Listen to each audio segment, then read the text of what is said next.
It was dramatic, and it did not take much physically in my life to make me think, oh my God, I got it.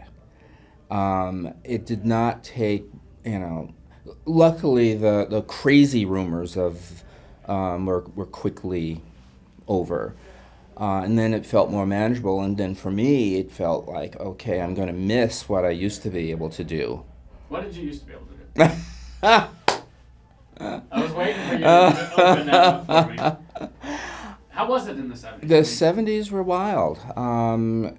There were just, I remember going to Fire Island, which is this island off of New York, near New York City, and, people just had orgies and, yeah, no. And, there were, back then, you would go to these bars in New York City, and you would leave your house at midnight to get there, and you wouldn't leave till the sun came up, and there were back rooms, and I have to admit I never really got into back rooms, so maybe I didn't quite do everything.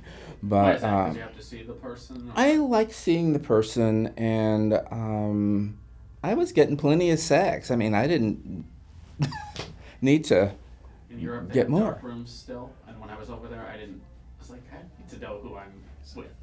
I was in, John and I were in, I don't know, it was either, I think it must have been Paris a number of years ago, and I went into one of those dark rooms, and the next thing I knew, I could feel my wallet going. Yeah. And so I just never trusted them. Yeah, So, yeah, the petty crime over there. Mhm. I mean, in Italy, the gypsies and everything, it's like, yeah, you would do, like, anything almost, and Mhm. you would know that they're, like, trying to steal from you. It was crazy. But we, as far as what one did, it was just expected that you were going to have lots and lots and lots of sex, and that if you weren't, you were considered odd, and yeah. And then suddenly that was different. I can remember some stories of when AIDS first started hitting the scene, the first couple of articles in the New York Times, say, and going to visit friends in San Francisco and getting ready to go out to the baths, and they would say crazy things like, okay, now you need to be careful. You need to look them over good before you do anything. And I'd go to this place and I go, okay, what am I looking for? What is the sign? Exactly. So, but it's just so hard to believe how decimated the community got and how fearful everybody got. And How do you feel about the political side? Where Reagan wouldn't say I the was- word, and he killed lots of people. I mean, there's just no other way around that. can you say his name and everything? Ronald Reagan killed lots of people because he refused to say the word AIDS and refused to pull the forces that he had in his control together to help figure out what the heck was going on and how to make more sense of this, and to not just stigmatize gay men about this. So, here you I've been mainly around gay men. Um, I did notice during the AIDS crisis that lesbians really did step forward, and this was down in Portland, got to know a lot of lesbians because of that. I was one of the early, I can't remember what pals were called, but folks that came in and helped take care of people that were not in the hospital but who were gravely sick. And so I got to meet a lot of women then.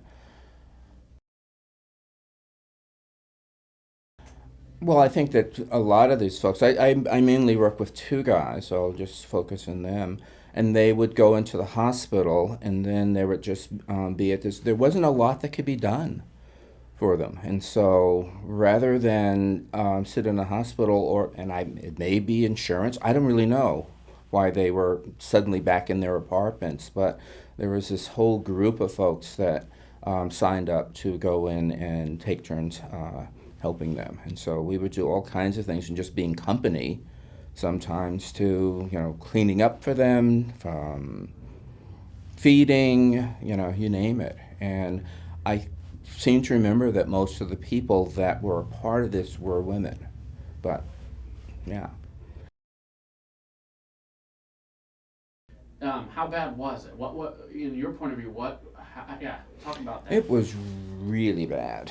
And I can remember a friend of ours had a lover who was very early on had AIDS and went down very quickly. And I can remember having a brunch. John and I had a brunch, and folks came over, and they were supposed to bring, it was a potluck, and Bobby's dish arrived, and we put it on the table, and people really didn't know what to do with it. And for a person like me to have had that kind of question, that's pretty shocking. I never, had that situation where I pushed anybody away. In fact, I joined this PALS thing. But you just didn't know. There were just these rumors running around. I remember I was working at Lewis and Clark College then, and the dean of students came in and said, "Oh my God, I just heard that you can get AIDS in a hot tub."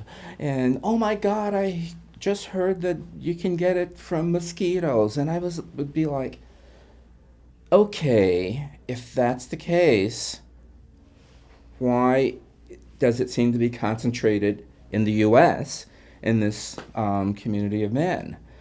And so, and then there were the kind of the visceral